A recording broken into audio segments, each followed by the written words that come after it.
what is Bangalore's presence? What is the Bangalore that I inhabit in? On an individual level, there is no such thing as a public. We have disenfranchised identities, we come from a different language base, we come from different geographies. What constitutes public?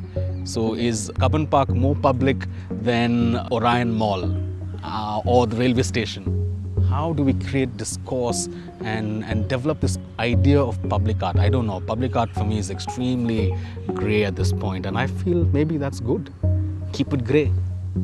Festival of Stories provides opportunities for all kinds of artists and designers who then look at this space through these lenses that public is a constructed identity, but essentially it is made up of all these different narratives that we are interpreting or consolidating as a public. That became the point where we opened it up. So till then, the things that were happening at the station were all student projects, but during this 2-day period, we opened it up to the entire city. I gave up making art objects and I started doing more as a public performances and interventions and talks. I'm more in public spaces. I started seeing city as a space and a studio. So the ideas would come from the city, and that itself would be the site for my practice also. When I'm working with the young people, I always make sure that this works happens in public spaces in the city. Most people who do catch the metro to Cubbon Park are coming for a walk in the park. People from very varied parts of the city are able to come to the park, and the park is packed on Saturdays and Sundays. It is transitory, and it comes, collects, moves on. And I find that very fascinating. It kind of captures the ephemeral nature of the arts. When I moved to Bangalore from Bombay, I would encounter people, and everyone will have a story about Bangalore, which was very personal and which was very unique to Bangalore, which I have never encountered in any other metropolis of India. Srishti, as an institution, we don't have a lot of students from Bangalore. When we were engaging with Bangalore-based artists, I think that was a really good mix, because you had like a really kind of eclectic group from all over the country. We didn't try to make an exhaustive list of what we could showcase. We didn't borrow from contemporary ideas. This is how we showcase. We need to figure out how we are much more conscious of the traditional public art practices and not just what one thinks about as contemporary public art practice. And through this, what emerged as a form and aesthetics were murals, comics,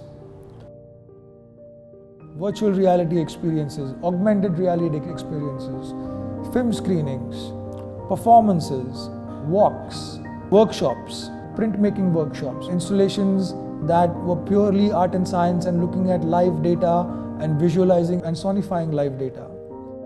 My installation here is titled Whose Weather Is It Anyway? And it is talking about a parody between the economies of climate and the climate of economies, especially in between San Francisco and Bangalore.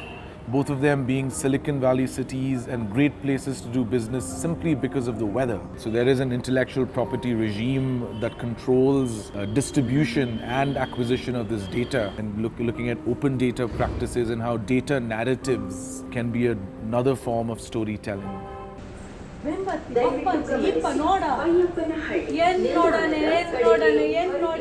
For this festival, I'm curating a walk called Vachana Walk. For me, that which is printed on the book is the beginning. The minute I perform, poem happens there in the air, It happens there in the space.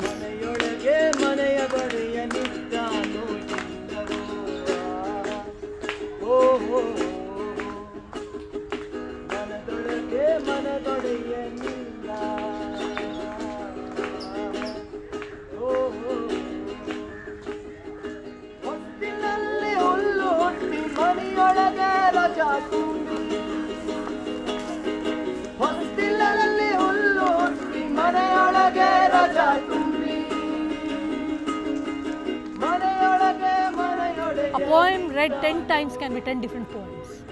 My connection with the Festival of Stories is to tell the story which is contemporary and also traditional.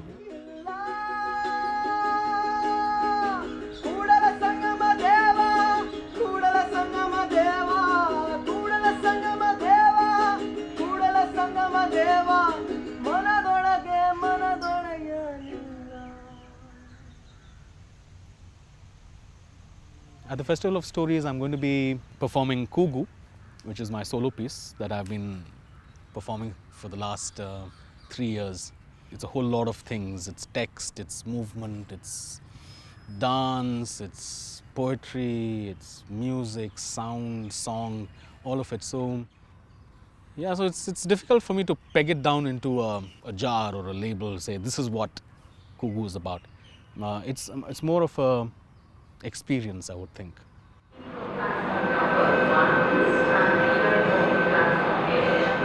We chose the platform as a site because the platform is a site of in-between where people wait to get to the next train or wait till they can get onto the stairs.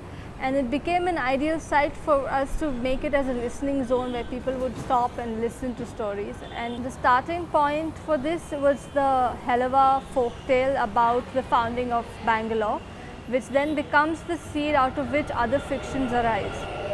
There's a wealth of information that we pass to each other through stories. And also storytelling is the most natural human form for us to talk to each other. That's where the work comes from.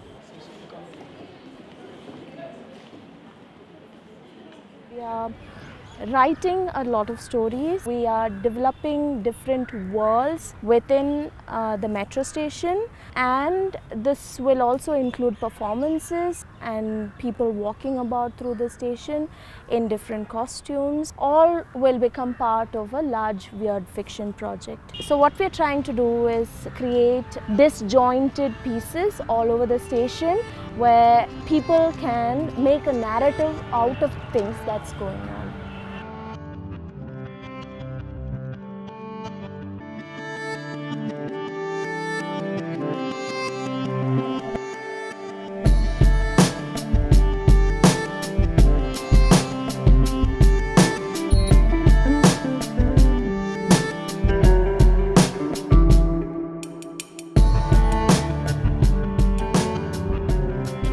What is the Bangalore after the festival? What is the city that we leave behind post the festival? And that, for me, means a critical mass of practitioners or artists or aesthetes or poets who are coming out into public spaces and claiming public spaces. We want to create a fluidity of public art practice in Bangalore, get people used to it, artists used to it, the government used to it. I was wondering how it's all going to come in. And I'm saying, okay, wow, there's a strong idea here. My only wish is that it can be sustained, then it grows. I feel the Festival of Stories is opening up more boxes of stories. For me, Festival of Stories is an avenue for creating and mediating conversations. The Festival of Stories is a coming together to celebrate the arts, to celebrate life itself. You know, we always talk about the artist in the city, or the designer in the city. We want to sort of turn it on its head through the Festival of Stories and talk about the city inside the artist. Festival of Stories is a celebration, it is an expression, and it is a provocation.